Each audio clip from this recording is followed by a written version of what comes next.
আমরা যারা রাজনীতিবিদরা আছি তারা মঞ্চে ভাষণ দিয়ে বলি যে প্রবাসীদেরকে প্রাধান্য দেওয়া হবে, তাদের নিরাপত্তা নিশ্চিত করা হবে, কিন্তু যুগের পর যুগ গিয়েছে, প্রতিনিয়তই প্রবাসীরা এখনো এয়ারপোর্টে নিগৃহীত হচ্ছে।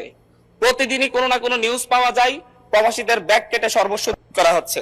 আমরা দেখছি যখন তাদেরকে বাংলাদেশের ভিসা জটিলতা বাংলাদেশের সবচাইতে বড় সমস্যা, বিভিন্ন নামে বেনামে রিক্রুটিং এজেন্সি খুলে প্রশাসনের নাকের ডগায় তারা মানুষকে নিঃস্ব করে দিচ্ছে বিদেশে নেওয়ার নাম করে।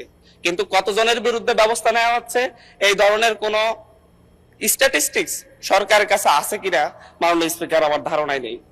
মাননীয় স্পিকার, আমরা পল্টন, মতিঝিল কিংবা প্রক্রিয়াপুলে দাঁড়ালেই দেখি প্রত্যেকটা বিল্ডিং এ মনে হয় 3-4টা করে রিক্রুটিং এজেন্সি, এবং সেই রিক্রুটিং এজেন্সির নিচে আমরা প্রায়শই মানুষের চোখের কান্না দেখতে পাই।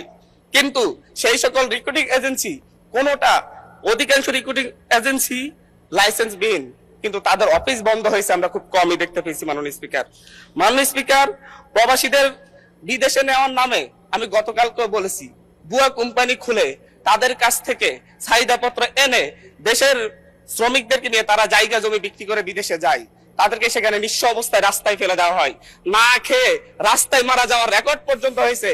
কিন্তু বাংলাদেশের দূতাবাস কিংবা বাংলাদেশের মন্ত্রণালয় এই ব্যাপারে আনুষ্ঠানিকভাবে কোনো দুঃখ প্রকাশের বিবৃতি পর্যন্ত আমাদের চোখে পড়েনি। মাননীয় স্পিকার, আমাদের এই বাংলাদেশের এই যে ভুয়া কোম্পানি তৈরি করা এবং ভুয়া এজেন্সির নাম করে, ভুয়া কোম্পানির নাম করে শ্রমিকদেরকে, বাংলাদেশের সাধারণ মানুষকে প্রতারণার শিকার হয়ে নিঃস্ব করা হয়, এটার সাথে বাংলাদেশের দূতাবাস, বাংলাদেশের মন্ত্রণালয় সহ প্রত্যেকটা গ্রুপই জড়িত, এবং সবচাইতে বেশি জড়িত বাইরের সিন্ডিকেট।